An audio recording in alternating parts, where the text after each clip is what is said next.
All right. Let's get fired up here.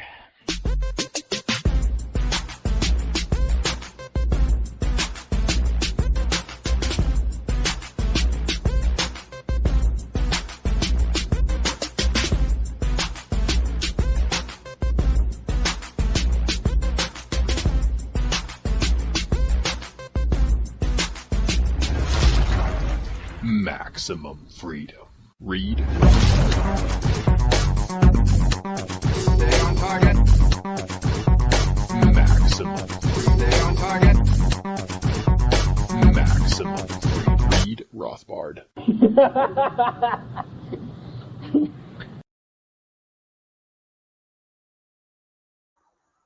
Hello and welcome to the Actual Anarchy podcast. This is that podcast where we talk about movies from a Rothbardian anarcho-capitalist perspective. And tonight is episode 202 of the show. And we're going to be doing Demolition Man, the 1993 cult classic. It is so good. It is so bad. It is so good.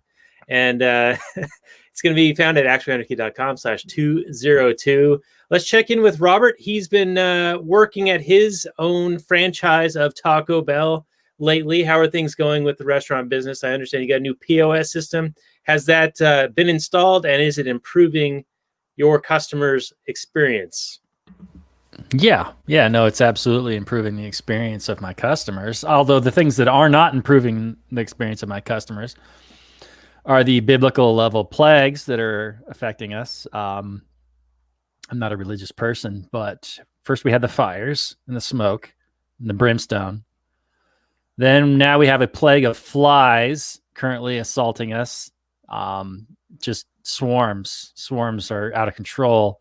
So if the rivers start turning into blood, if they start bringing some frogs, I'm out of here. I don't know what I could do. It's not pleasant. I don't care how many POS systems, what you could do to fight nature. There's only so much you can do.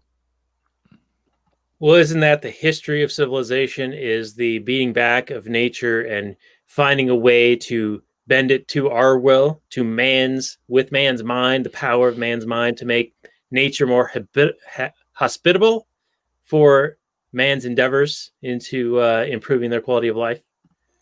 Yeah, but from time to time, nature show who's the real boss is and just takes over and just smacks you down, despite your best efforts. Although, humanity's done a pretty good job since we started in terms of surviving. I mean, we exist in all climates, which is pretty crazy. That we've got people that live around the Arctic, where there's not even like movie theaters. There's not movie theaters around us anymore either. You son of a bitch. It's true. But that's for another reason entirely. Well, good thing we're here to talk about movies, and we should get into this because we have a very excellent guest, and we have over an hour and 20 minutes of pre-show bonus content available for our Patreon supporters. Go to actualanarchy.com/Patreon, and you can get 42 minutes of good content and whatever the balance is of just total shit. Mostly just old men trying to figure out how to get their cameras to focus properly. I don't even know if I got mine dialed in, but we will dial in to Demolition Man right after these messages from the Last Nighters.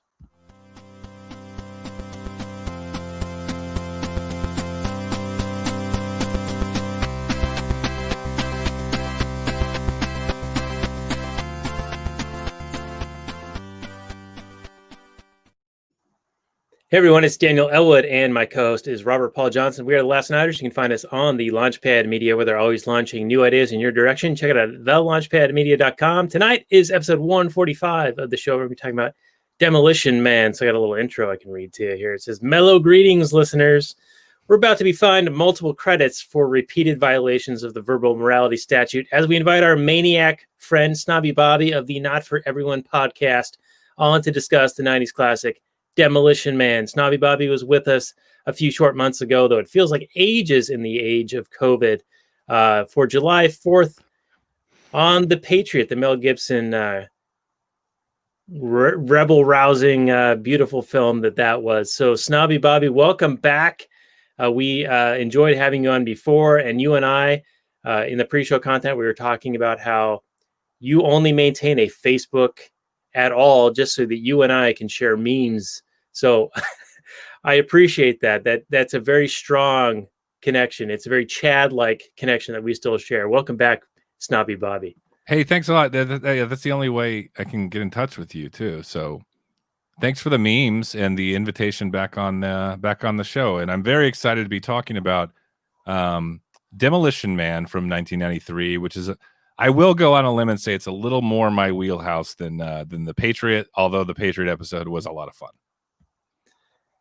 Yeah, I especially enjoyed the Patriot episode, but also the pre-show and post-show content that you shared with us, or that you and we all created together in a collective socialist experiment in our kibbutz or our own little commune. But you were talking about your love of all things Bigfoot and conspiracy theories and all of that stuff. So I thought that, we were kindred spirits. And so I'm very happy to have you back. And wow. I'm trying not to lay it on too thick for you here, but when the Grinch's heart grows like 3 times too big, I just felt that. Yeah. When you said those things. So thanks for having me back. That's always a good sign when you get invited back. Yeah. So tell everyone, before I get into Google description, we talk about this movie, what you do on your show and where people can find it. I am host of the Not For Everyone podcast, or just search Not For Everyone podcast. We're on Spotify, Stitcher, is it still iTunes, Apple Podcasts, all that stuff. It's another movie podcast. It's not political. It's not really libertarian at all. It's just me and my buddy kick back, and in the same way that you guys use movies to discuss kind of political philosophy and things of that nature, he and I use movies to discuss our flawed friendship and talk wicked smack to each other. It's a lot of fun, and it's mostly a lot of horror and cult movies and more obscure, silly B movies and so bad it's good kind of stuff. So that's kind of my second love after these ideas that we're about to talk about this evening. So this is a perfect episode. All things considered. All right. Sounds good. And I did listen to a couple of your episodes. Now, not in a while, I gotta admit, but I do recall the Drac slap, which you guys were talking about, the social distancing and the ability to slap each other at distance. And I think that was the punishment for even mentioning anything related to the pandemic, right? Right. We try to keep the podcast relatively out, like an escape from all the craziness that's going on right now. That Drac slap thing lasted maybe 1, maybe 2 episodes. And basically the premise was anytime that one of us mentioned anything remotely related to the coronavirus, whether that be saying the word social distancing or talking about masks or whatever, the other person got to slap the other person for saying those things. And it's all real. It was all real slaps. And like I said, that lasted maybe 1, maybe 2 episodes, and we were like, we should probably stop doing this because we're grown men in a room slapping each other right now. So, all right, now, Robert, I got to just direct a question to you. Does that not sound satisfying to be able to slap someone whenever this gets brought up? I can see it only lasting a short time, but it would be a great time for that short period of time. Now, you could slap anybody for any reason, and this is all agreed upon beforehand? Not any reason. It's you get this. We call it a Drac slap because we're convinced that the coronavirus is a product of like some sort of greater Dracula agenda. So anytime you're in a situation where you want to escape from the current state of the world and you don't want to talk about it, anytime someone mentions that, you get to Drac slap them as hard as you can. Now, explain? Okay, so it's just an open hand slap to the face? Yeah. Okay. Not like a pimp. So if you were telling a story to me and saying, I just got out of that gas station and there was only 40% of the people had masks on and no one was social distancing. If you said something like that, I would get to slap you. Oh, well, I completely I'm on board with that. Yeah, no, of course. It's like fun negative I'm not a reinforcement. monster. Right. Yeah. So Drax Yeah. slap. Let's go Yeah. worldwide. So let's bring it back. Let's bring back the Drax slap. Okay. All I'm right, glad so that we've this done is transitioning into other podcasts now. Yeah, we're Migrating. spreading like a virus. It's going to be a pandemic. I It's the can't new Drax health. slap you Crossover over. episode. Yeah. Yes, it's the new health Drax helicopter. hysterics is about the Drax slap. So you heard it here, folks. Lastnighters.com/145 show notes more and Drax slaps and more. And let's get into the Google description here. Let's see here. I'm sharing it on screen. So if you guys are watching this on the YouTube, so we have youtube.com/lastnighters, you can watch the live stream recording of our episodes. You can see our ugly faces and Snobby Bobby's beautiful visage. And you can also see the Google description that I'm about to read to you now. So Demolition Man came out in 1993, rated R. It's an action sci-fi film, 1 hour, 55 minutes. 6.7 on IMDb, 60% Rotten Tomatoes, 34% of Metacritic. However, 92% of the Google users liked it. The description reads, with innocent victims caught in the crossfire in Los Angeles' intensifying war on crime, both cop John Spartan, played by Rocky Balboa / Rambo, John Rambo, and violent thug Simon Phoenix, Wesley Snipes, are sentenced to a state of frozen incarceration known as CryoPrison. When Spartan is finally thawed 36 years later, it's 2032, and Los Angeles is now a pacifist utopia called San Angeles. But with Phoenix again on the loose, Spartan must team up with the future cop Lenina to apprehend the killer, and she is played by Sandra Bullock. This came out October 8th, 1993, so we're almost actually right on time as far as when we're doing this episode. Oddly enough, that's totally coincidental. Mhm. The director is Marco Brambilla, $57 million budget with a $159.1 million US box office. So they did pretty well at the box office there. And Robert, let's go to you for your opening on this one, buddy. Are Google users just clapping seals? 92%? We're Is the bar just gonna have a problem, Robert. I think. is this movie is so bad? It is get 'em boys level good in terms of the writing. In fact, there are 2 times in this film where Wesley Snipes essentially says get 'em boys. That's all you really need to know. This movie is mostly hilarious and interesting and fun because of the ridiculous world it builds. It's got all these hilarious things that are illegal that are, I mean, like CNN level retarded. Like, I don't know which is more absurd. The idea that Taco Bell won the restaurant wars. Cops are shocked by violence. There are no guns anymore. They only exist in museums. Bad language is illegal. Salt, which you can't live without, is illegal. Sex is illegal. I know it's played up for jokes, but they're actually building a world that is you're supposed to kind of take it seriously, right? I mean, it's not like a commentary on anything. It's just a collection of retarded things that maybe the writer thought was funny, sort of, but it's so nonsensical that all it is played for laughs, me laughing at the movie, not me laughing with the movie, if that makes any sense. Stallone as this sort of sexually attractive leading man, which is hilarious to me. I don't get his appeal. Anytime he was on, doing any kind of romantic thing with Sandra Bullock, it was super cringy. Especially since they kind of hinted that Sandra Bullock was his daughter.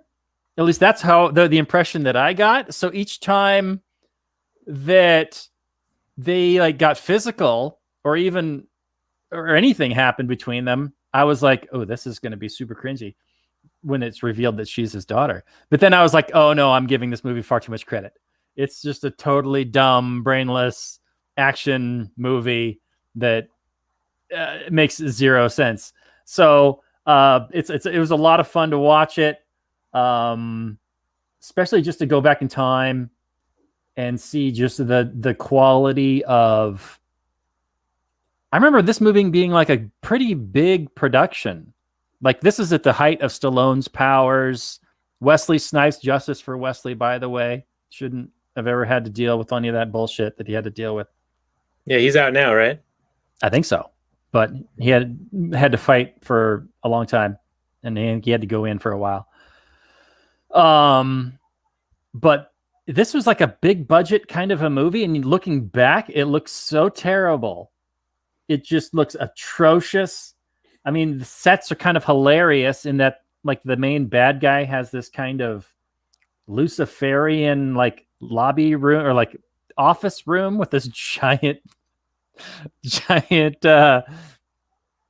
fireplace. It's hilarious, but becomes important later. Yeah, it's a plot point. But I mean, I don't know. I'm sure you guys maybe enjoyed this movie. Ironically, I could sort of get on board with that, except I don't think it's good enough to get on board with that.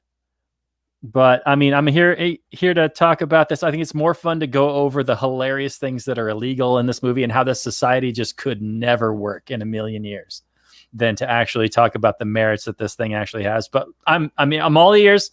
I want to hear Bobby's defense and Daniel's sick, twisted enjoyment of this thing. So, all right, Robert. Well, enhance your calm, buddy. Enhance your calm, because we're about to open the pod to the depths of the wasteland here. And thank you for sharing your joy to fiber up each other. Yeah, thank you for sharing your joy feelings about this film. I will MDK you later. I think that there's a lot to what you're saying. However, I think that the set pieces, the scenes are awesome. I mean, that's where the money went, was in creating this world that we see. And yeah, the writing is atrocious, and Stallone is not the greatest actor. It's almost like the thing that Verhoeven was apparently fearing when he was reading the RoboCop script, that it was just this stupid action movie with really poor writing and cheesy lines and lots of beat 'em up and kung fu and explosions. But there's more to this movie than that. But there is more to this. And I think a lot of it has to relate to the current crises that we're all experiencing and living through. Do you remember? No way. You cannot historically revisionist this shit. You can't say these geniuses predicted the pandemic. They did. They showed a movie where they made sex illegal because you can't have people doing risky behavior in the threat of a virus. So this movie is prophetic and therefore it's good. No, I reject that horseshit. Right. Okay. So remember back in March when this first started going down and like everyone was buying up all the toilet paper and everyone's like, what the fuck? Why is everyone buying up all the toilet paper? This is so weird. I better buy some toilet paper too. So there were memes going around at that time. You better start to learn to use the 3 seashells.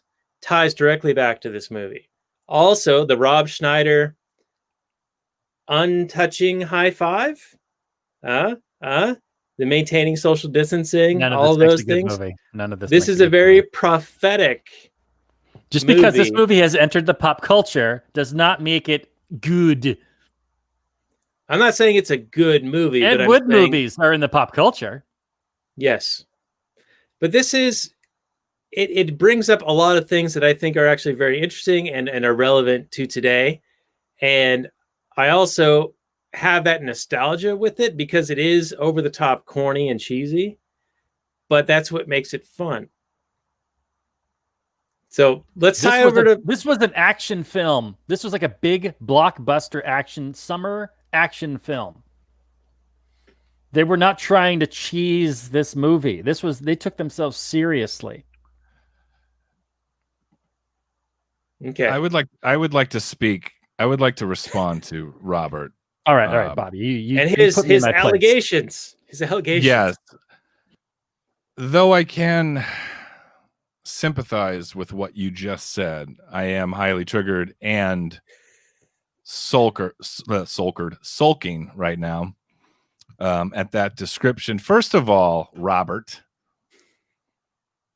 this is early 90s, post cop worship, war on drugs, big muscle action film, 80s, like kind of the crest of all that, right? Well, I'd say it's the tail end, but yeah. Okay, but here's the thing. This was 100% meant to be both a satire and a parody of that. Like, it's trying to be schlock, but at the same time, it's unexpectedly smart. Okay, so you got to... This is how I felt when you were talking. You have, like, near future authoritarian satire, right? But it's not in the cynical Orwell, Huxley, Burgess kind of way, right? But despite of all that, it still hits a lot of marks, right? It has, like you were saying, the things that you were complaining about are a lot of the things I love about it. You got like schlocky gunfights and chase scenes. You got bad one-liners. You have a great world building with very subtle attention to detail and an unexpectedly strong and prophetic social commentary that is way ahead of its time. The point is, Demolition Man has everything, and it should not be as good as it is, because rarely in sci-fi do you get both Star Wars and Star Trek. But for whatever reason, Demolition Man pulls this off. Dumb is dumb. Dumb isn't accidentally smart. This self-aware movie is dumb just is fine. Dumb. Okay. Well, agree to disagree. And that's the episode, folks, right? And we're done. No, I think that they were fully aware that they were making an over-the-top action movie, and you can just tell with how corny it is. Like, when else do you see Stallone be this over the top? Every movie he's ever been in. You think so? Other than Rocky series. And Rambo 1. No, but then Rocky 1. Rocky 1 that was actually kind of realistic, and then the latest Rocky, but every Rocky in between and every other thing he's ever done. The Expendables. Stop or my mom will shoot. Thank you. All the Rambo movies, except for the first one. Well, the Expendables are all send-ups. Yeah, the Expendables are just as kind of like tipping the hat to what this is trying to tip the hat to as well.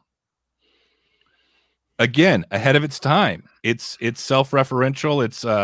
It's very meta. It's making fun of what was going on in Hollywood with action movies 4 or 5 years earlier. That's kind of the point. Yeah, they even had this is the movie that Austin Powers made fun of with its whole cryogenic unfreezing scene. I don't think this is the first time cryogenic freezing's happened in a movie. No. This movie very much plays off of Empire Strikes Back. Right. And that whole cryo scene felt very familiar to that. Yeah, and again, there's a fine line between, parody and homage and satire and all those things. And I think that I don't think that it was accidentally bad, is all I'm trying to say. Like, it wasn't accidentally cheesy. I think that they were actually trying to poke fun at the genre that happened in the previous think that there was a tongue in a cheek in this film? Oh, yeah, 100%. 100%. Really? Man, it read so straightforward to me, so serious to me. I know there were some jokes, because with Stallone like swearing and whatever, and he said a few jokes, and the cops were intentionally kind of dumb and stupid. But and granted, the comedy, I think it's a pretty funny movie, but it is like that kind of early 90s, like kind of audience friendly Rube comedy. I'll give you that. But because it is a fish out of water story, right? Right. It's a fish out of water story. And what's great about it is like it is a fish out of water story, but it's not like a caveman in the modern world. It's not like Encino Man or like Charlton Heston's on a monkey world, or like Spock is in the 1980s San Francisco. It's Marty McFly in the Old West. No, it's like everyday Joe muscle-bound 80s action star, but let's throw him 40 years later in this uber PC like Hillary Clinton fascism world and see what he does with that. And you got to say, like, no one's really done anything like it's unique, right? It's like different. Well, I do appreciate that they did, all those kind of measures were put into place for like the greater good, and they kind of present like this kind of hell world that they all live in. I did appreciate that. Yeah. Right. I mean, the premise is great, and it's a great demonstration of the failure of central planning. Just it happens to be in a cheesy package. But that's the point. I'm not on board with this intentional cheese. They were towing the line with it. Okay, all right, that's fine. Well, whether it was intentional or not, I love the cheese factor of this movie. And granted, that's not a everybody preference, but yeah, it's rough and tumble 90s cop in 40 years in the future. I wonder if they sold this movie to Stallone as a comedy. I mean, I don't know. Maybe. I get a feeling that Stallone is actually a really smart guy. Like, he wrote Rocky, and he has, in many of his films, and I know you disagree, Robert, you've already said you did, but I think he actually has a lot of heart and a lot of ability in his acting. He's got some chops, and he likes to demonstrate that range from time to time. And I think in this particular movie, he was willing to go far into the cheese realm to make a self-parody. Like, they even make reference to Schwarzenegger in the Schwarzenegger library of Arnold being the president and what have you. So, like, they're doing a within the film poking fun at other action stars of the day. And this wasn't like peak Stallone. This wasn't the first time they were doing that kind of stuff back then. Like, remember, like, Last Action Hero with Schwarzenegger? They were already in that, like, Jesus, like, we were all really coked up and on steroids in the 80s. That was a wild time when we made Cobra and fucking Commando and all that shit. And we took all stars. They took themselves very, very seriously. I agree. Right. And I think that this is intentionally self-aware, and they were not taking it seriously at that point. They sobered up and said that was a wild time. Let's try to do it again now that we realize how silly it was. I agree that there are some jokes. I agree that the world building may be intentionally hilarious. I don't know. Maybe you guys are right. I don't know. I mean, if there's an interview of the producers and the writers getting together saying that, hey, we were gonna create this kind of self-referential cheese movie. How about this? If this film was made in '93, where open is 1996 Los Angeles with the Hollywood sign burning, and this huge explosion action sequence with Wesley Snipes and Stallone. To place this futuristic movie just 3 years into the future before you have this hellscape of like mostly peaceful riots in Los Angeles, burning it down. Like, you see the helicopter come in and like nobody is anywhere doing anything productive. It's all just burned out cars and everything. And then we've got Snipes, who has taken a bus apparently with 30 passengers on it. Why would a bus still be operating in this hellscape? Like, I think that they're purposefully going out and saying, you know what, we're being ridiculous. I thought that was obvious, but apparently now I'm being gaslit by Robert. Well, no, I mean, maybe I'm just a moron, and I fully agree. I can admit to that possibility. No. The word is cynic. It read, either the jokes just didn't land, or I read it far too straight. When you say but jokes, you guys were totally. Go ahead. Any of the jokes, the world building ridiculousness, the bus thing, then the actual cops being, completely devoid of any kind of real intelligence.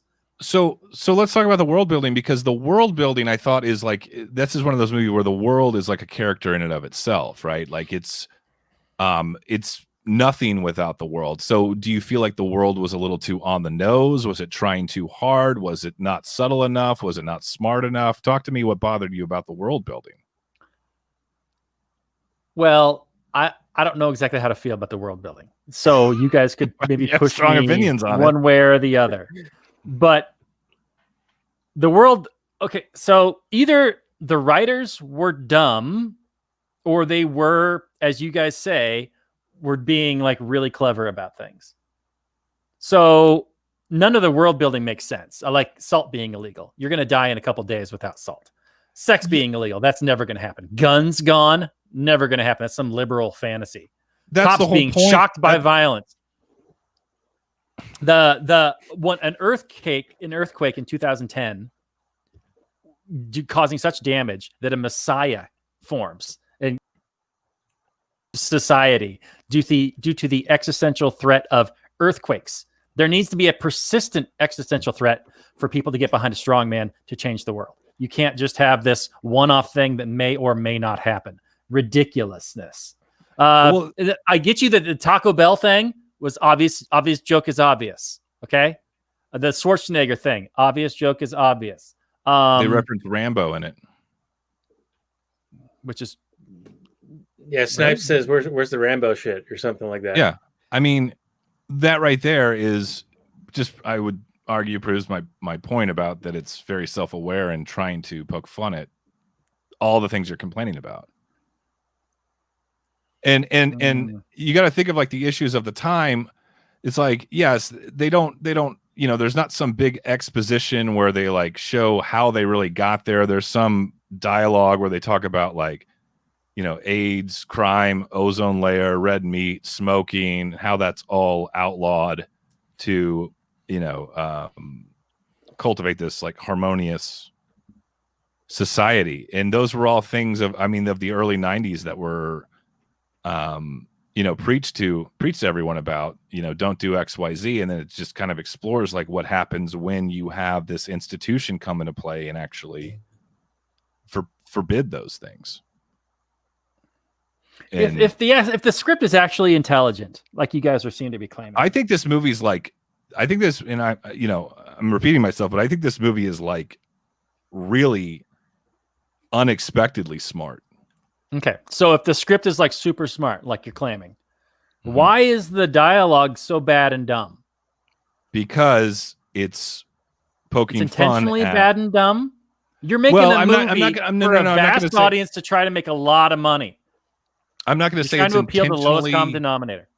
No. I'm not going to say it's intentionally dumb all the time. Sometimes it is just like early 90s, like I said, like Rube comic relief that's for a general audience that doesn't hold up well by today's standards. Like, granted, yeah, there's definitely some of that. But as far as the over the top action sequences and set pieces and like quippy one-liners, like Simon Phoenix, Wesley Snipes' character is basically the Joker. Like he's just, you know what I mean? Yeah. Just a silly psychopath for like no reason. He had zero character, which made his dialogue ridiculous at the end. And that's like, I don't think, like, again, some of it was probably just stuff that doesn't land today. And I think a lot of it was, you look at like the kind of like Billy Badass 1980s action one-liner type movies where, welcome to the party, Richter, and all that shit, and all the Schwarzenegger stuff, the radioactive man stuff, the, Up and Adam, that kind of stuff. That's the Simpsons, but you know what I mean? Yeah, I do. It's poking fun of that. It's kind of taking that same idea and, exploiting it for parody. Right. And then I think also the Sandra Bullock character was doing the she's making fun of the present day 1993 stuff because she's nostalgic for that, but from the future. So she gets everything slightly wrong or like misinterpreted. And so all of her lines are like obviously cheesy because they're intentionally wrong. And then Stallone's like correcting her. And like, I will grant you really licked his ass. That got tiresome by like the 40th time. That's like most of Sandra Bullock's dialogue in this movie is her getting phrases from the 90s wrong. Yeah. And it's kind of cute for like the first 3 or 4 times. And then maybe you do a callback at the very end, right before the credits roll or something like that. But they really do flood the market with Sandra Bullock's confused phrases of the 1990s, and Yeah, I not a whole did lot of find that demand. relatively annoying. Not a whole lot of demand for that. And you know what? This came out when I was in high school, and this should have been the Sandra Bullock fantasy girl movie, but I found her very annoying. And so when I saw her in this and then in The Net, I was like, I'm done. I don't like this girl anymore. Well, this was she was flooding the fairly market with her face back then. Well, She was this in was everything. one of her first vehicles. Like, was a big budget vehicles, because I think Speed came out the next year, and then The Net, and then we have Speed 2 Cruise Control. What else did she do? I don't know. And then The Blind Side was like a comeback, right? Or Miss Congeniality. Oh yeah, that's a She good one. was in a million movies. I love Sandy. Yeah, she's been in a bunch of movies. But yeah, I think the corniness of her character in this was overdone. I really liked Dennis Leary, though he's just playing just himself. Yeah. Yeah. And a lot Okay. of that really powerful speech about freedom that he gives, that monologue, is a lot of that was apparently improvised, but it just sounds like some rant he goes on. Yeah, it sounds like stage some of when it's stand up. Yeah. when he's doing stand up and ripping off Bill Hicks. So, Mhm. but I remember like watching this, and granted, like I'm assuming, Robert, this is the first time you'd seen this movie. Since 1993 or whatever. Okay. So I owned this movie on VHS. It's like one of the first R-rated movies I ever had and seen, for that matter. And it was like kind of in regular rotation in my house growing up by my choice. No one else really watched it with me. But that said, I will say that I could be a little biased because of the nostalgia there. And I'm trying to kind of take those blinders off and understand where you're coming from. And I was just busting your balls when I called you a cynic. But at the end of the day, I remember even at like 9 years old when I was watching it, like, identifying with Dennis Leary's character. And I honestly credit this movie for like awakening some sort of like libertarian spirit inside of me. Well, I did see one of my big problem with both your guys' takes on this film, treating it like it's a satire, is ruining all my commentary where we were going to take this movie seriously and pick it apart for its, themes. We can do that. Well, Yeah, I mean, we could still do that. we're going to still totally do that. Okay, Yeah. so there's the scene when Schwarzenegger Stallone first sees Dennis Leary. He's stealing food from the Taco Bell, right? Mm-hmm. And then they get in a fight. But then when he finds out, oh, they're just stealing food. Well, I'm not going to beat this guy up for stealing food. Okay. So he's kind of making a moral judgment there that theft is okay as long as he's feeding his family. And then we got to talk about the world of them not wanting to live in this upstairs world of hell. So the Eloi live in the underworld, but they live for free. They live free, but then they still have to steal because they don't want to eat rat burgers all the time. They want to eat Taco Bell's, whatever Taco Bell. It's not meat, right? Because meat's illegal. So it's like what? Silicone, right? I don't know. That's Whatever it is at the Taco Bell that they're eating. Oh, it's probably some vegetarian, vegan something. There's no meat at real Taco Bell, like regular Taco Right, Bell. exactly. So it's not a big difference, but Right.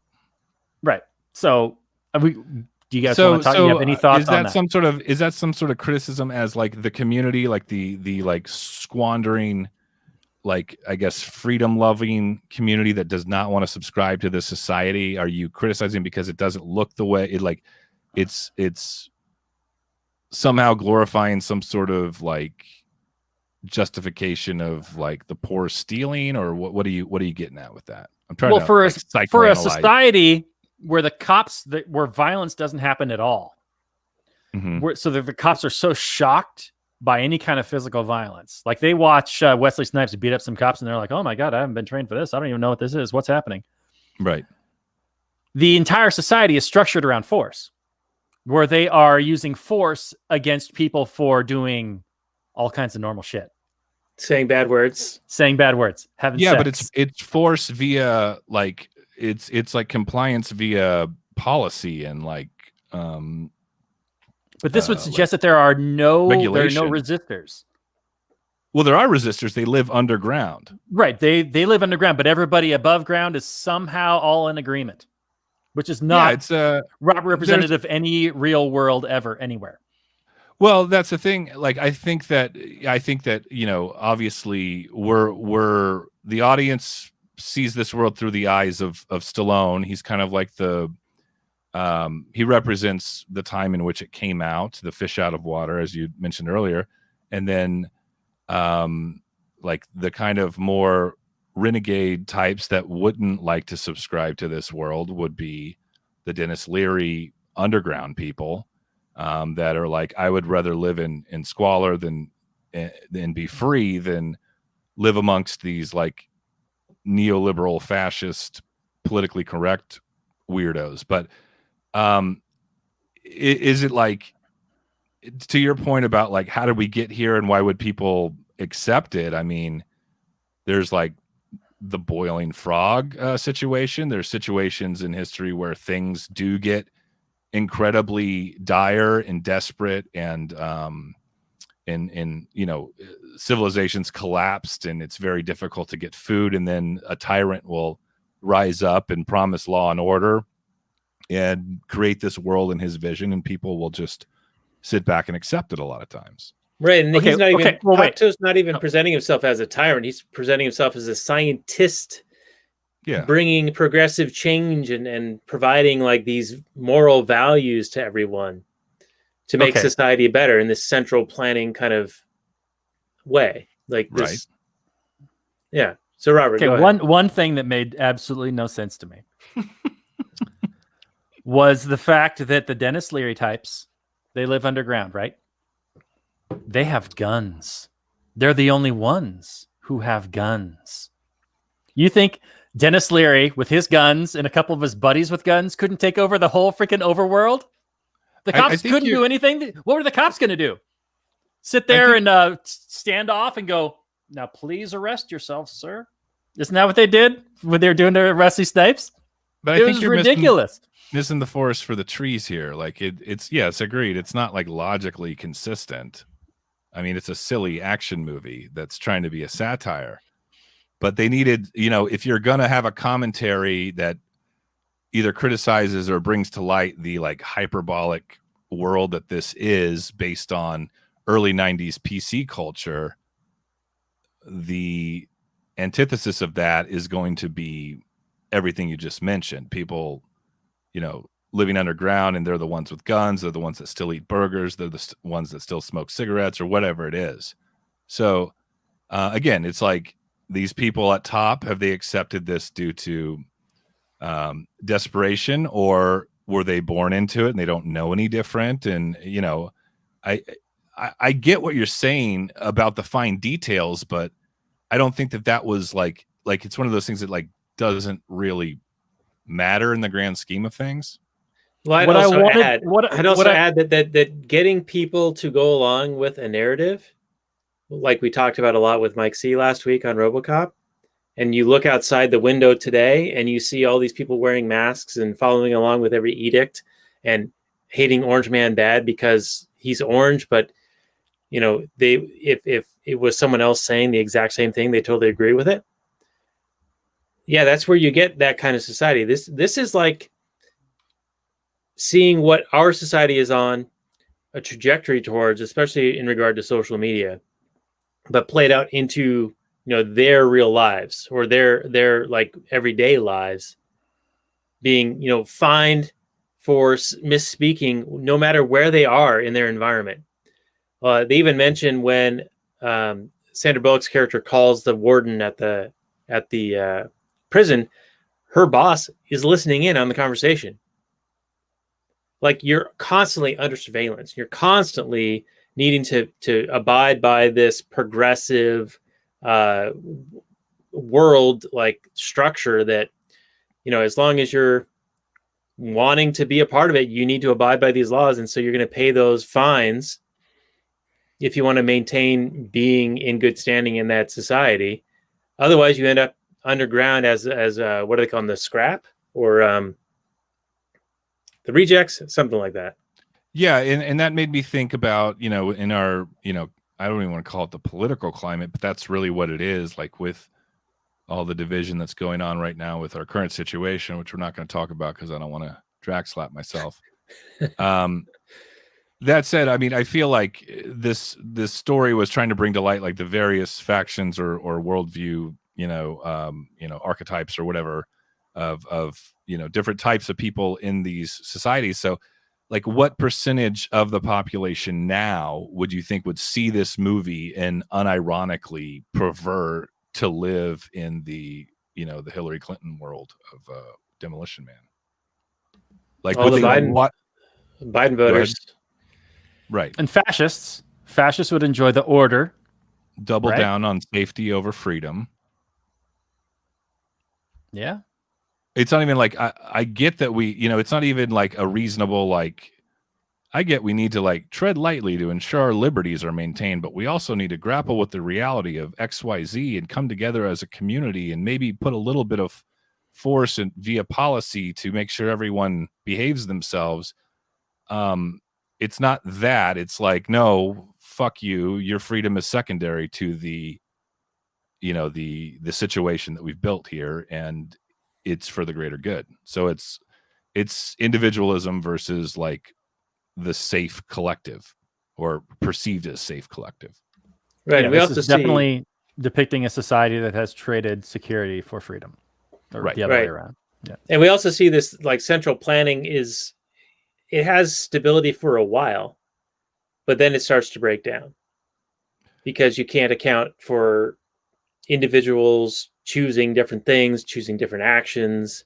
You can't control everybody and pin them down all the time. You can't be this totalitarian and be so oppressive, and you can't plan all of these things and have it function smoothly. And who is the character that exploits the role of the villain, or the secondary, I guess the secondary villain, or the criminal, the obvious criminal? Who is the person that exploits that for their own agenda and their own gain? The central planner guy, Dr. Dr. Fauci, or whatever his name is. Yeah, right? exactly. Is that much different than, is that not reflective of things we've seen in real life? Sure. Like you guys said, it's prophetic. I don't think you can. I don't think you can make this movie be good because it's accidentally prophetic. But you can find good wherever you want it. Right, and That's to your point, spirit. Robert, I think a lot of things is the perception that you bring to the movie. We've talked about this many times in the past, where I've looked at a movie, watched it from a certain perspective, and didn't appreciate it, and then once I was aware of a different way of looking at it and watched it again, then I enjoyed the hell out of it. Sure. Absolutely. No, art's subjective. Absolutely. It is. I mean, it is. It's that's what I like about this movie. It could be one or the other. It could be turn your brain off, like bad 80s action throwback kind of stuff. And it also has a little nudge of like what I thought, maybe it's nostalgia. Maybe I thought it was a lot deeper at the time. And that mentality that lens has resonated with me over the years when watching it. But I that's what's, like I mentioned earlier, like it has action adventure, silly Star Wars to it, and also has, or at least tries to have, maybe not according to Robert, has a more, dare I say, philosophical or social commentary to it. Oh God, the look on your face right now. Now, the one thing I noticed in the very opening was when, they have this like helicopter drop, send a maniac to catch a maniac. It's so obviously cheesy over the top that I think that sets the tone. And then when you get down into the warehouse that gets blown up, where they first confront each other, Simon Phoenix and Stallone's like, "You're under arrest." And Snipes responds, "And you're trespassing." Cute. I'm like, damn right, brother. I'm sorry I ruined your evening with this movie, Rob.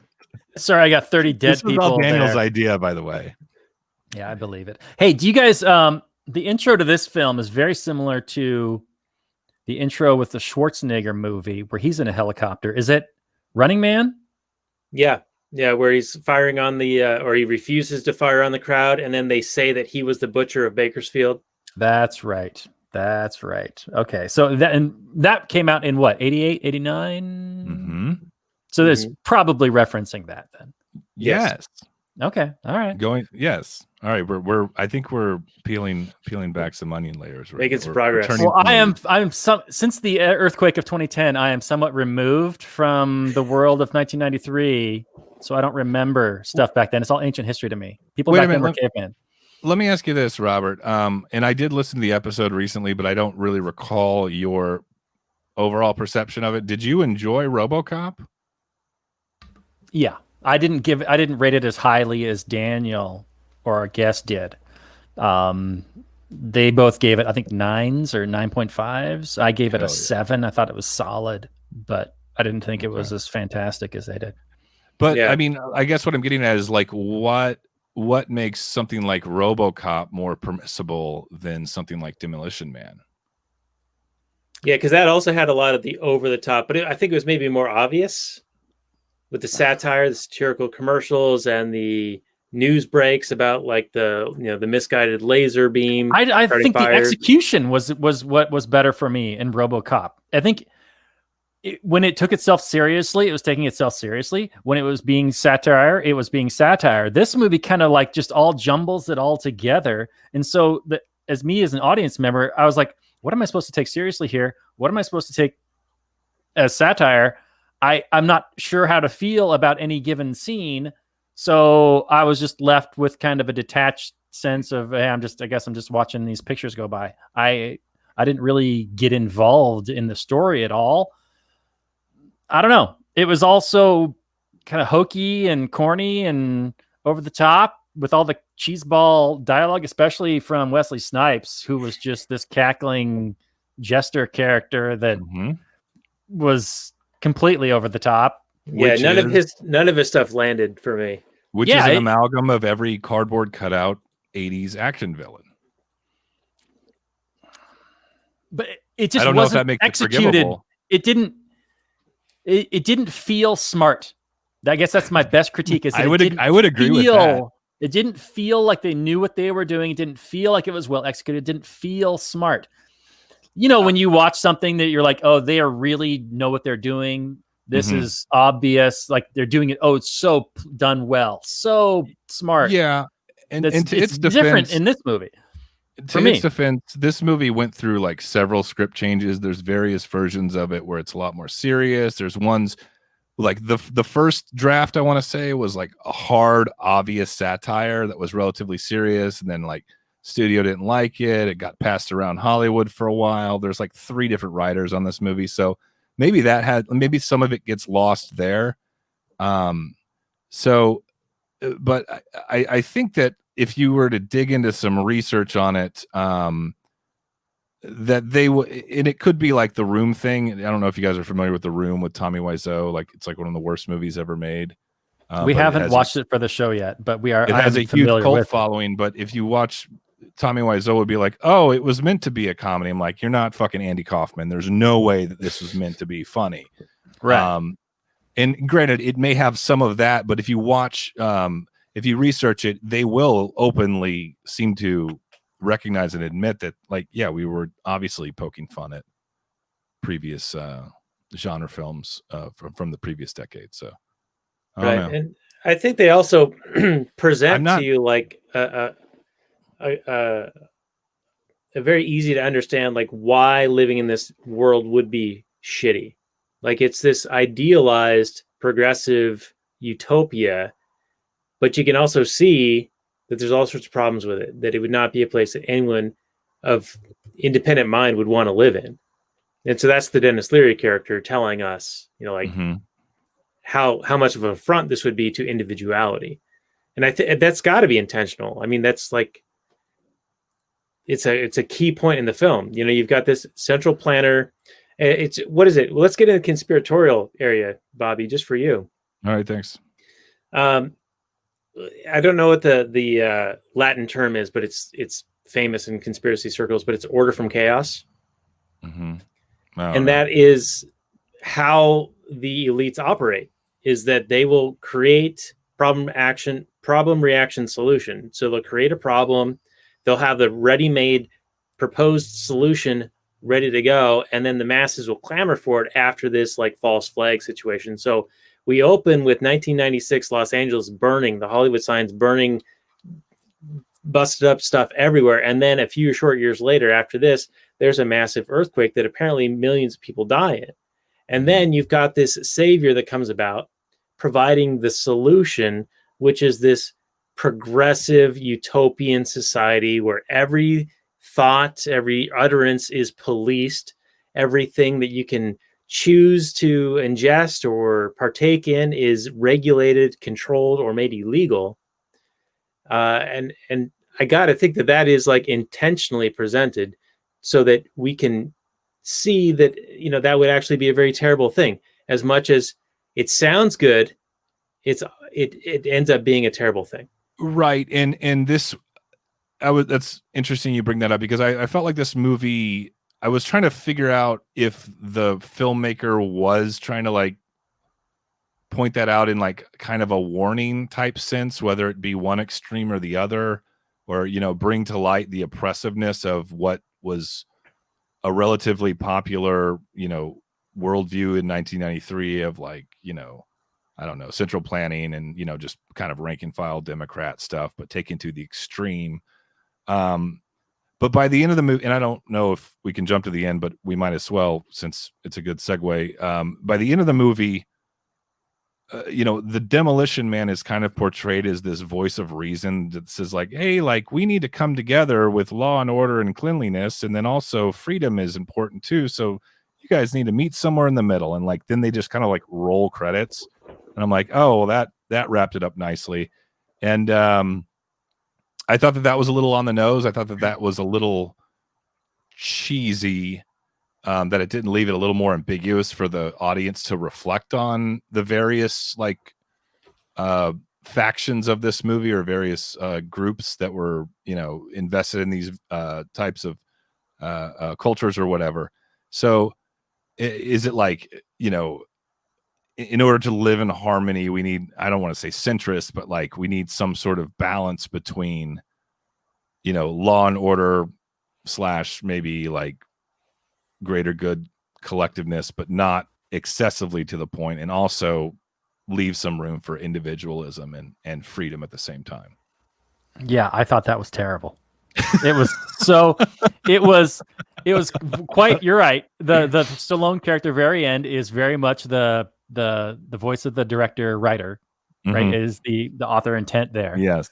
And their solution, like you said, is this balancing between this wonderful, horrific hellscape world that's all pretty and terrible with the grimy freedom. And he's like, well, just balance the two.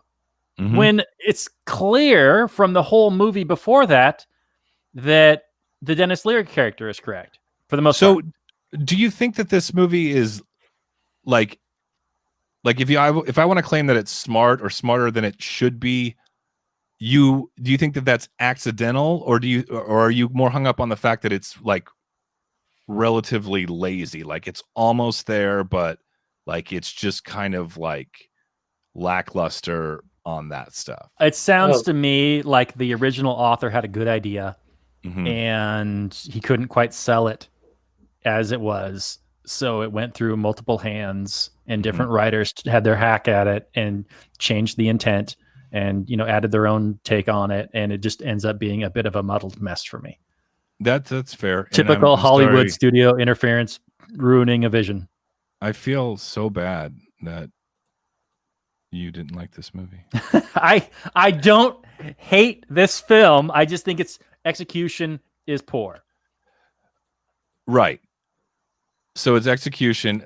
Okay. So that tells me it's more like, watered down by the studio system, mixed with a little bit of laziness and like maybe trying to mass market it or whatever it may be. You're cramming in a romance. You're cramming in all this every commentary. Right. Oh, and by the way, what is the movie? I mean, what is it? By the way, the original script, one of the scripts, she was his daughter. Okay. Thank you for They that. were going to old boy that, or old boy was going to Demolition Man that. Nice. We're real film fans around here with the old boy references, huh? So the original, not the fucking remake. No, I didn't even see that, and I love Josh Brolin too, and I will not watch that.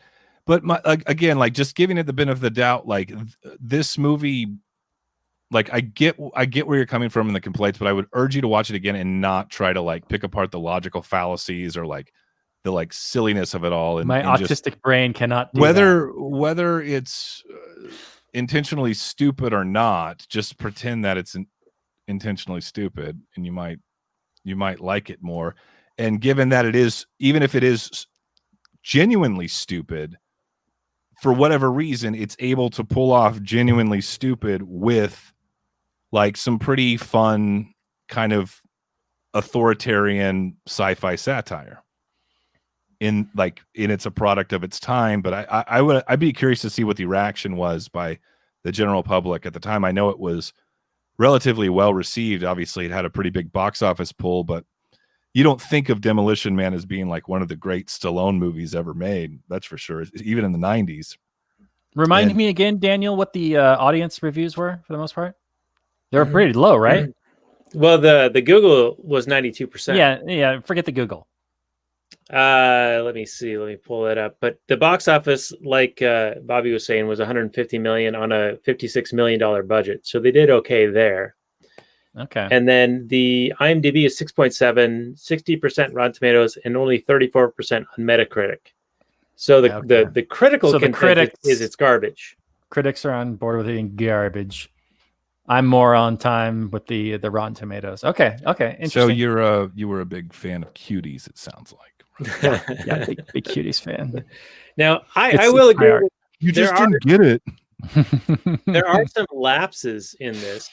Like all of a sudden after the shootout with Snipes down in the underground, then all of a sudden next scene they're like above ground and everything's hunky dory. And then there was another scene where like the Stallone's about to be arrested, and then all of a sudden he's like about to go into Cocteau's compound. It's like, okay, what happened in that intervening moment? Like there's no connective tissue for that. Forgivable plot holes because this movie fucking rules. You are simping so hard for this movie. That's fine. I'll own it. Well, I wanted to bring up a couple of things as we approach the hour of discussion so far. That I view this as a great premise of a failure of central planning. And when they talked about the police and how they have this like Sandra Bullock's character is like seeking some action, she's so bored in what her job is. And I was like, only a government agency would still provide something that has very little demand. Why are all these cops still even existing if there's never any activity? There's never anything they need to deal with. Like they even said there hasn't been a murder, death, kill in like 14 years or something like that. And then what was ironic to me was when they said, what's a 187? What's a murder, death, kill? And then the not the main chief, but like the section chief guy was like 3 MDKs in one day, as if it's like, okay, you just established that this hasn't happened in a decade and a half. And now you're talking about it as if it's this commonplace thing. So it's like really weird to me. Anyway. Yeah. So you're getting on board with the Robert train. I like it. Yeah. It doesn't all fit. It certainly I feel a doesn't little all betrayed fit. by that, to be honest with you. You're supposed to be simping harder for this movie, Daniel. Well, okay, so can we talk about the best line of the movie? Let's talk about it. I don't even know I don't remember the context of it. But Sylvester Stallone is saving this little girl, and this other woman says something or does something to the little girl, and she's like, "Fuck you, lady." That was a legitimately funny moment, and I'm mad at myself that I don't remember the context. Oh, it's when Bullock was going through the tapes of Stallone's exploits when she was going to thaw him out. Like, oh, here are his like positive arrests, and then her chief is watching that as well, and he's like, oh, he's going to be a great addition with his filthy mouth or whatever. He's Do you remember the context of him saving the girl? I think it was just like random. Like it was like she was researching him, like you were saying, Daniel, right? Right, Yeah. but there's a video clip of him, like he's got the girl on his shoulder or whatever, and he's like walking away. Yeah, so some other lady Stallone had comes up. saved this little girl from some situation, and then this reporter lady was asking a question that was like inappropriate or Yeah, that's what it was. I don't remember the question by the reporter though. yeah, it was like a totally loaded question or something, and the little girl was like, "Fuck you, lady." Oh, that's what it was. Oh yeah. It was the reporter lady was like, "Why would you destroy this whatever building with it's only worth it's worth like $50 million to save one little girl or something like that?" And the little girl was like, "Fuck you, Right, lady." right. Yeah. Right. Okay. Yeah. So that was a cute line. Another thing, my wife noticed this, and it bothered me too. When Sandra Bullock is like doing the interfacing with the computer, like, oh, who was on the parole hearing that morning and pulling up all this information, she's both talking to the computer, giving it commands, but also randomly typing. Yeah. And yeah, I was like, okay, one or the other, lady. Pick one, because you're obviously not doing both. Yeah, all that seemed really like Hollywood's idea of the future is always hilariously bad, and that just shows how you can't predict the future. Well, I was wondering, since this conversation started, if that was meant to be intentionally ridiculous. Like, I'm on team yes on that. She's verbally instructing the computer, and also randomly. It wasn't funny enough for it to be intentional, though. Subtle. It just subtlety seemed bad. This movie is nothing. This movie is not subtle. Like, you take that back. Like, how dare you? I don't know who said it. I think like Bob Dylan said something to the degree of like art. You don't have to pick up the intention of the artist. It's up to the interpreter to kind of weave it into what you want it to be. And I guess I'm just like a half glass half full guy when it comes to that, Robert. You know what? Fair is fair, sir. You can simp all you want for this movie. I will This simp all review those is of this. this review is the tale of the two Roberts here. I honestly thought when I originally mentioned this movie would be good for you guys to cover, I thought that it would spark a legitimate amount of like libertarian philosophy conversation, but the majority of this episode has been me and Robert going back and forth whether or not it's genius or dog shit. So great. Good. You good never content. know where these are going to go. Yeah, that's fine with me. Yeah, well, I think that Mike C would think this is a genius film. Yeah, I think he's on board. I think he's on board with Bobby. But I would like to rapid fire do some libertarian stuff if you don't mind. I mean, yeah, do it.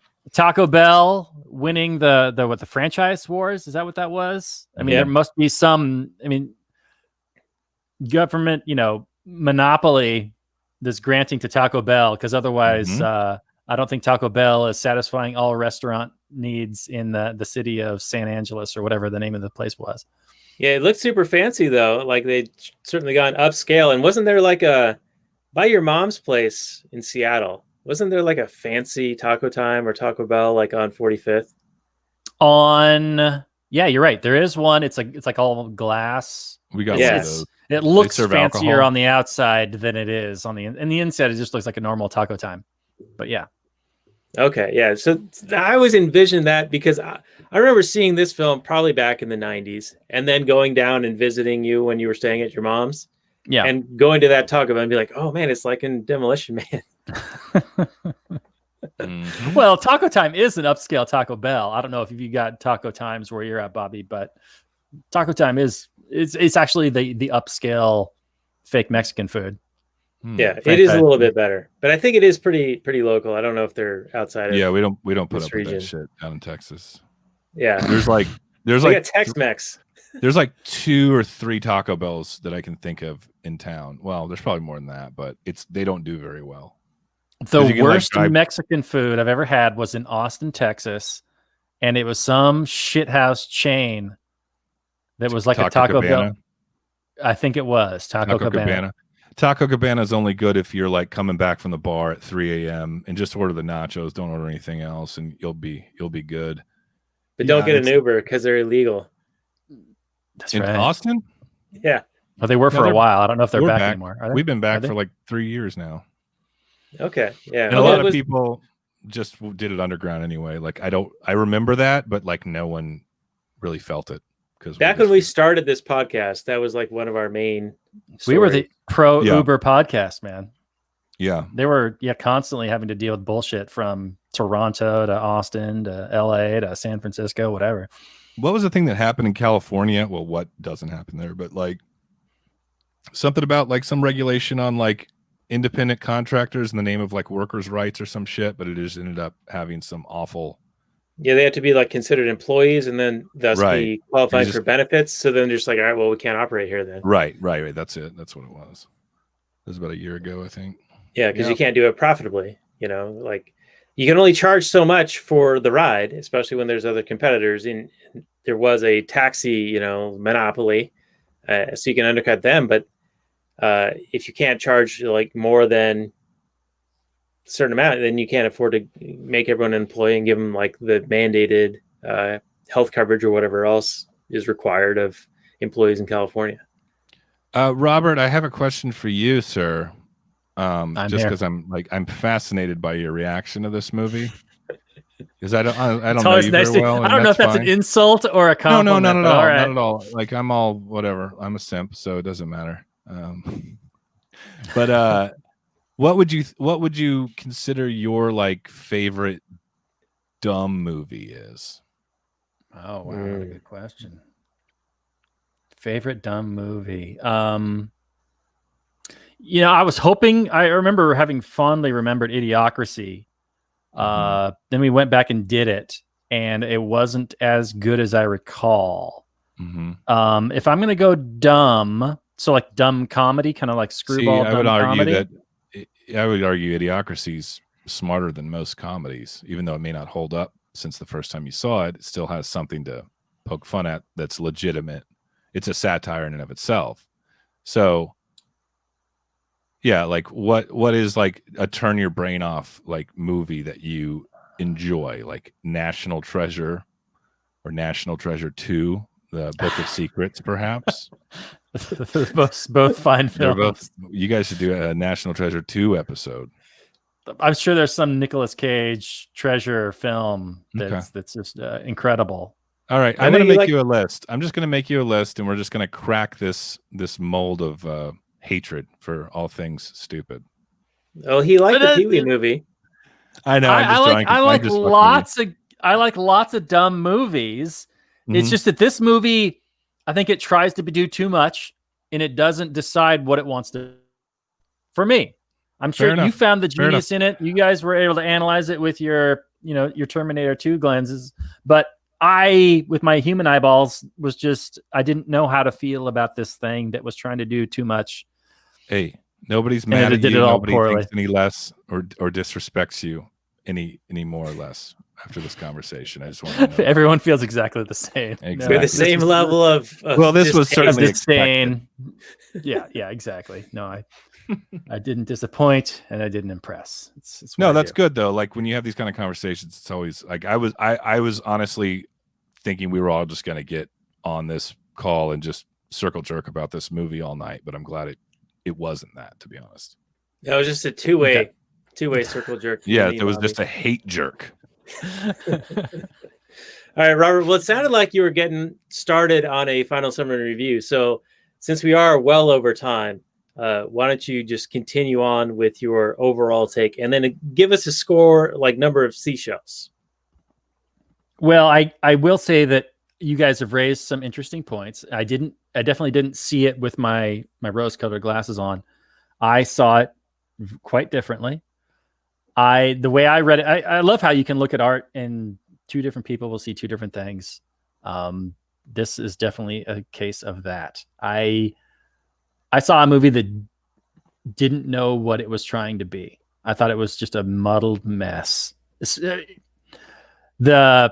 For just as an example, I forget the line that he says, but the Wesley Snipes character is such a nothing of a character. And I get you're trying to say that he's just some kind of like satire of every nothing character.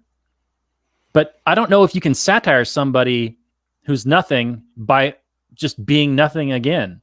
I don't know how that works. So the Wesley Snipes character is so nothing that at the end, during the big final fight, where he's supposedly coming to final terms with this super cop who's been chasing this whole time, and they should have some kind of history. They should have some kind of shared experience that they're pissed off at each other about, or some kind of emotional substance at all. The Wesley Snipes character just spouts nonsense lines. Like, it has nothing to do with the plot. He's just saying dumb shit that means nothing. And I can't remember the exact line that he said that triggered this in my mind, but he said some nonsense line. And I'm like, that was the place where you're supposed to actually put something that relates to the plot of the film. This was like obviously a placeholder line that the writer was like, we'll come up with something better later, but they never changed it. And it didn't make sense when he said it. And it even looked like they 80 yarded in, which didn't make any sense either.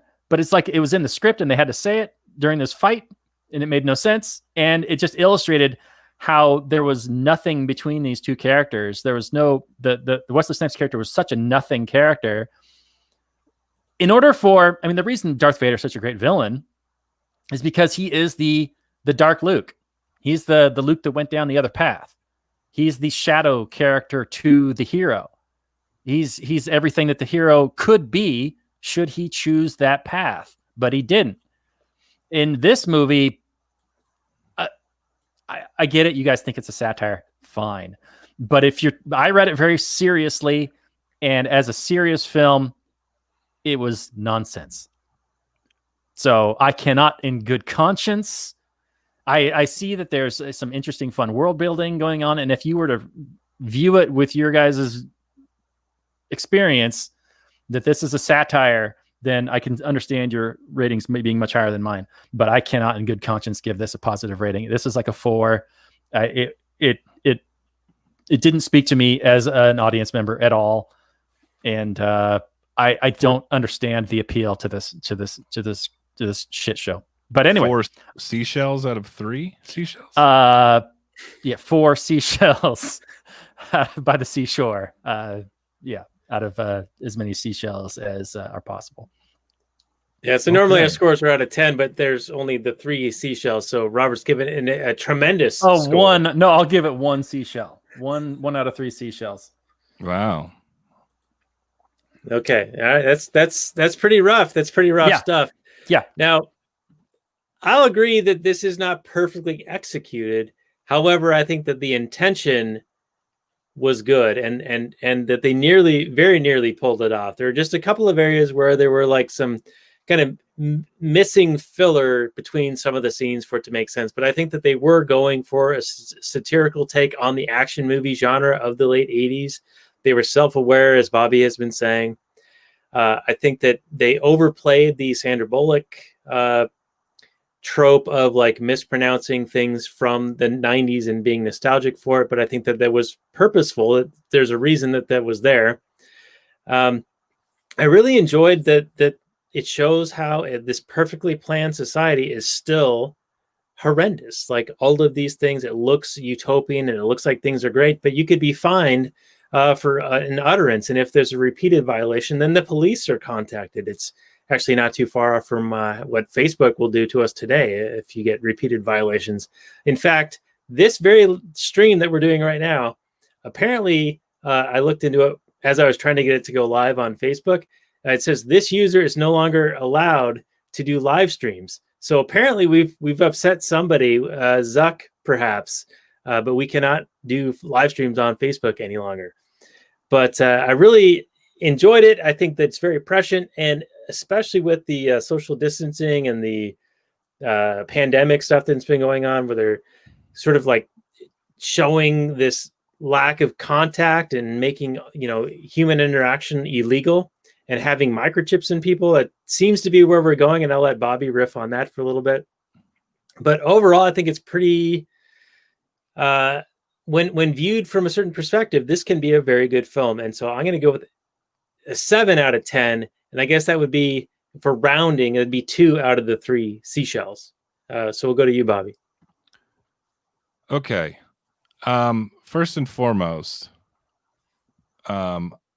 this is objectively an intentional satire on par with that of Voltaire's Candide. And I'm still shell-shocked by the reaction, but that's okay. We don't need to go down that road again. I like a film that can appeal or appeal to or kind of like deceive a general public into thinking. And granted, yes, it's not the most profound social commentary, and it is silly and over the top and hyperbolic, but there's not much more I can say that I haven't already been saying. This movie should not be as good as it is. And that's one of the main reasons why I love it so much, because it does toe that line between absolute, utter, silly 80s action and then still throws it into this world of some sort of social reflection of the real world. So I would give it 2.5 seashells out of 3. All right. I 2.5. think Robert- That's pretty good. It's think pretty high up there. Robert's like playing Candy Crush on his phone right now. I was trying to find that's the line that he says. I'm sorry, I did. I'm so close to finding it. If you guys want to buy me just a few more minutes. All right, yeah, we could buy you a moment. We could buy you a moment here. Well, like I said, I like the take on when viewed from today's lens, that we see how they're treating anyone who disagrees with this perfect society as if they're a terrorist and that they have to be eliminated and demonized, and that their focus is on safety above everything else. I think they even say safety above all. And that's what Cocteau is like offering to the masses. Like, hey, you've gone through these riots, you've gone through these peaceful protests, you've gone through this massive earthquake, and now I'm going to present to you this vision of society where safety is paramount and it's the utmost thing, and it's the thing that drives everything else. And again, he finds frustration with it and needs to thaw out this supervillain from the past to take care of the Edgar Friendly character, the Dennis Leary character, because he's the fly in his ointment. He's the brush fire of liberty still out kicking, and he's trying to snuff it out. Yeah, kind of like what Facebook just did with you on your live stream thing. Allegedly. Yeah. All right, Robert, did you find it? Was that enough moment? I think I found it. I'm 90% sure that this is correct. So Wesley Snipes he's got this metal rod, and he's about to jab it through Sylvester Stallone right before Sylvester Stallone like smashes this super freezy coldy stuff and then kills him. But Wesley Snipes says they're having this moment between them right before he's going to kill him. The culmination of their characters coming together, and he goes, "This is the best day of my life."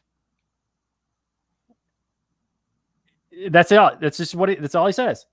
And it seems like that could have been anything in relation to them and their experience together. Instead, he's just like, "I'm having a good time. I guess it's okay, but it's not the coup de grace that I was hoping for that triggered my mind, but it's still kind of nonsense, nothing." Anyway. Yeah, it does sound like nonsense, nothing. I think that they're trying to, in the open, present that there is a history between Simon Phoenix and John Spartan. And so we're kind of dumped into this ongoing feud. It's already happening. Right. Yeah, they have this ambiguous good guy, bad guy thing from their past.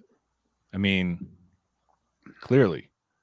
And then Phoenix frames Stallone for wantonly killing the 30 dead bus passengers who were already dead. It's revealed later. And how that sticks, I don't understand, but Yeah, neither do I. It's just brushed aside. I'm so sorry. I'm so sorry, everyone. it's a plot convenience for that to stick. But anyway, we've had a very good discussion. I think so. It was a discussion. We had a discussion. Take that away from us. You can't take that away. About Demolition Man. I don't know if we covered everything that we had intended to, or it went the direction that we intended it to go, but it happened, and it's already been super long. So you can find the show notes and more for this at lastnighters.com/145. You can find Snobby Bobby's work at the Not For Everyone podcast. Check it out on the links on our page, and also, search for it wherever searches are made available to you. You can find it on iTunes/Apple Podcasts, Stitcher, and other varieties of places. And Bobby, were you trying to grab a moment? Yes. Quick plug. Also, I work with Buck Johnson of the Death to Tyrants podcast pretty often, and I co-host with him on his Patreon episodes and occasionally on his regular episodes. So check out Death to Tyrants as well, which is a kind of an ANCAP podcast discussing the topics of the day with very interesting guests. And I will double down on that. Buck has some great content. He has the likes of Jeff Deist on there, among others. He had Lou Rockwell on recently. So he gets some pretty big names on there. And he has a, I don't want to pigeonhole him, but it's maybe a bit of a harder edge to his libertarianism. And I think that a lot of people appreciate that, I being one of them. He is not what you would call a prag. Yes, that's the last thing that I would want to be called. So, well, hey, speaking of hard edges, next week we're going to get even harder. We're going to do The Postman, which only means the return of the great Pete Quinones, also known as Mance Raider of the Free Man Beyond the Wall podcast. It's a Kevin Costner film, so we got to have our Kevin Costner man back on. So Pete Quinones will be back with us next week for The Postman. The post office has been in the news lately related to ballots and all of that shenanigans, so I'm sure that it will be a very worthy discussion as we see Kevin Costner finally deliver the ballot from 2020 at some point in the future that decides the fate of all of mankind in the most important election ever. So join us next week for that. Now, Robert, if you can roll credits and let us know how people can support the work that we do, you do, and everyone else does around up in here. Well, if you're still here after that discussion, thank you for lasting. And if you liked it somehow, some way, for some reason, some sort of sadomasochistic thing, then you could leave a comment. You could leave likes. You can subscribe. You can go to Trupster.com and buy some merch. You could tell your friends, family, if you're not too afraid to reveal your political views to them. And any other ways which you could do that. You can join Patreon, and then you could subscribe to us and give us actual Federal Reserve coinage, and then you will be accessing the inner circles of the private listeners' secure Facebook compendium thingamajigger. Yeah, that's what you do. Yeah, as long as that works. It's not working right now, but I did put the YouTube live stream link in that super secret private group available for Patreon supporters. So even though the live stream is not working in Facebook itself, there's still a link to see us make the sausage live, which we're doing right now. So go to lastnighters.com/Patreon. You can get an hour and a half almost of pre-show bonus content. And hopefully, Bobby, if you still got a little fire in you, we can have you stick around for a little bit of the affectionately called Kathleen Turner Overdrive, which is the post-show content that we do here at Last Nighters. You're going to hang out for a little while. All right. Sounds great. Well, everyone, thanks for joining us, and we will see you guys next week for The Postman. And with that, we'll say good night from last night, everyone. Peace out.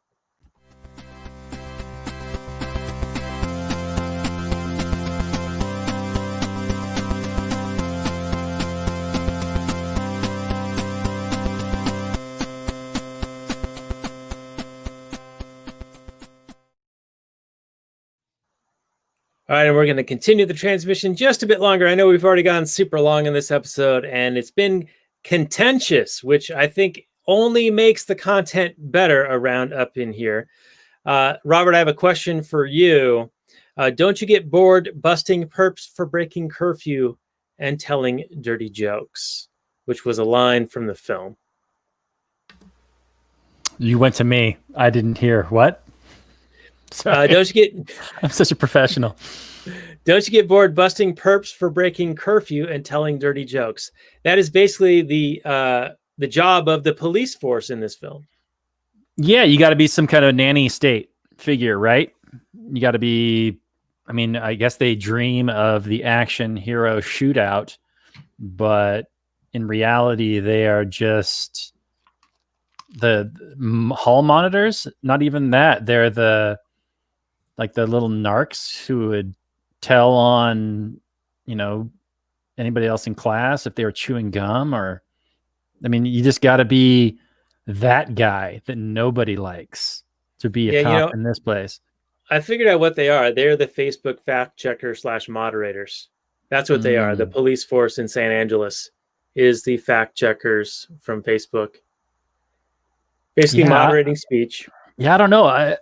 Why? I mean, you're right that this is a government, agency that's kind of vestigial that doesn't really do anything. It mostly pays people to sit around and watch monitors. And then what would you do? You go around and you would ticket people for normal behavior. Yeah, I would think you would. I mean, maybe you just get so cushy in that job that you would stick around and you just collecting your fat government paycheck, but it can't live up to any kind of, image of yourself as a heroic figure. Yeah. Which is what Lenina, and her name is takeoff of Lenin, by the way, Lenin Huxley. Lenina I think Huxley. it's a reference to Brave New World. Yes. And the fuck was I talking about? True Blue, like a virgin. Guy and a girl. Guy and a girl. Girl meets a guy. We're still doing a little bit of Actual Anarchy podcast here, Bobby. I know you took a little boy's room break for a moment there. But I was talking to Robert about wouldn't they get bored busting perps for breaking curfew and telling dirty jokes? Yes, here's my point. Lenina was bored of that. She wanted that more action. Like she even says, like, how, what can we do to get some action around here? Like she's bored with what is going on with this utopian society of policing speech and thought. And she wants to like get some, traditional 90s style nostalgic police brutality action. Well, how do the cops not even know about Dennis Leary and the under Eloy people? I mean, it seems like only the main bad guy knows about them, but they must be a thorn in the side of everybody, right? I mean, wouldn't the cops jump at the chance to see some action? She should have jumped into action when at the Taco Bell. Yeah, with her 40-pound jeweled dress. Apparently that thing did weigh literally 40 pounds. Ouch. So she's a pretty tough chick. And then magically she watches a Jackie Chan movie and then she could beat up a guy later on in the film. That was great. Yeah. I like that part a lot. She got her black belt by watching a Jackie Chan film. By the way, the Wesley Snipes character was supposed to be played by Jackie Chan. Mm-hmm. And really? The Sandra Bullock character was going to be Lori Petty, but she filmed like for 2 or 3 days and then had creative differences and left. Well, I would have bought Jackie Chan. If Jackie Chan was actually in this film, I would have bought this movie as a comedy or some kind of a satire. And originally, it was pitched to be a Van Damme Seagal vehicle, but I think they couldn't agree on who was going to be the bad guy, and neither of them wanted to be the bad guy, something like that. So, I mean, if it was a Seagal or Van Damme movie, it would have been one of the better ones, right? I think it would have lost the ability to try to twist it into being self-aware and satirical, though. I don't know if Seagal is capable of it. Van Damme, I've seen some of his later work. He's a little bit more of an intelligent, kind of funny guy, but I don't know about Seagal. He took himself so seriously. He always has. Yeah. So the last point I want to make before we get into the Kathleen Turner Overdrive, available for Patreon supporters, actuallyAnarchy.com/Patreon, is the technology that's like foretold in this. I think is really good, and I really liked the foam that's ejected from the car in a car crash. I'm no physicist, but I think that would be really effective in preventing injury, because you would be providing masses of surface area to prevent forward motion. It's sort of like the airbag concept, but like in a granular way. So if they could get it to be fast enough to not cause harm and rip your skin off, I think that being able to prevent your forward motion inside of a crashing vehicle with that foam would be an amazing technological advancement and save many lives. Yeah, if it was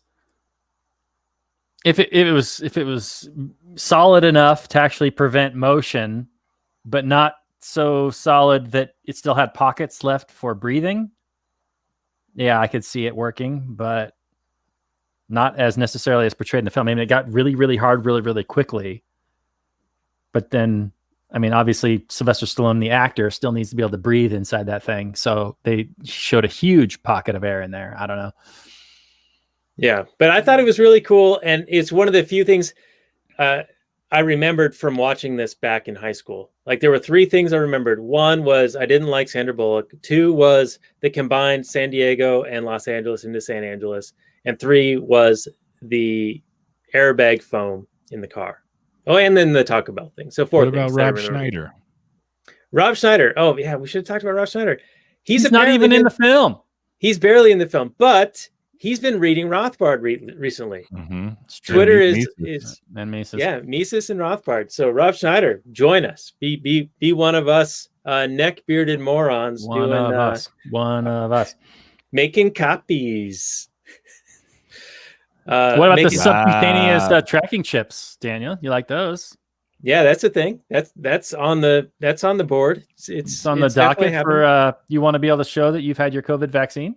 Yeah, it's on my conspiracy bingo board. It's one of the, punch in with and have your troll on there for your luck. Yeah, it's definitely going to happen. I don't want to have a vaccine of any sort or a microchip of any sort. But the ability to track everyone where they are with those chips. I mean, we're carrying around chips that do that now.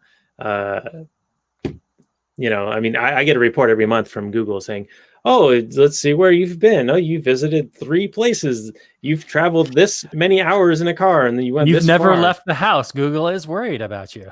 Yeah. Are you depressed? Are you okay? Do you need me to call a rape crisis center? Yeah, they know a little bit too much. Anyway, we should probably end it here. Check out Snobby Bobby, Not For Everyone podcast. This has been episode 202 of the Actual Anarchy podcast, and we'll be back next week talking about The Postman with Pete Quinones, formerly known as the artist, formerly known as Mance Raider of the Free Man Beyond the Wall podcast. So we'll be and bit maximum freedom, everyone. Peace out.